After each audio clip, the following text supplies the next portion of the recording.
হরে কৃষ্ণ। সকল ভক্তবৃন্দের শ্রীচরণে আমার দণ্ডবোধ প্রণাম জ্ঞাপন করি। আমাদের সমাজে একটি কথা প্রচলিত আছে যে কোথায় কোন শাস্ত্রে ভগবান শিবকে সর্বশ্রেষ্ঠ বৈষ্ণব বলে বর্ণনা দেওয়া হয়েছে। তাহলে আজকে আমরা জানতে পারব যে শ্রীমদ্ ভাগবত মহাপুরাণের দ্বাদশ স্কন্ধ 13 নম্বর অধ্যায় 16 নম্বর শ্লোকে বর্ণিত আছে। নিম্নগামানাং যথা গঙ্গা দেবানাং অচ্যুত তথা বৈষ্ণবানাং যথা শম্ভু পুরাণানাং ইদং তথা।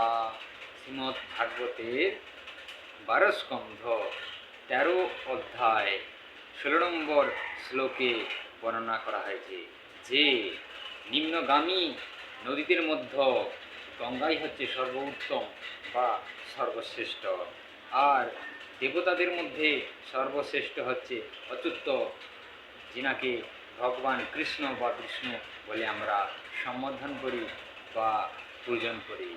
আর বৈষ্ণবদের মধ্যে সর্বোত্তম হচ্ছে দেবাদিদেব মহাদেব, আর শাস্ত্রের মধ্যে মহান হচ্ছে ভাগবত মহাপুরাণ।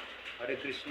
আজকে তাহলে আমরা জানতে পারলাম শ্রীমদ্ ভাগবত মহাপুরাণের 12 স্কন্ধ 13 অধ্যায় 16 নম্বর শ্লোকে এই কথাগুলি বর্ণিত আছে।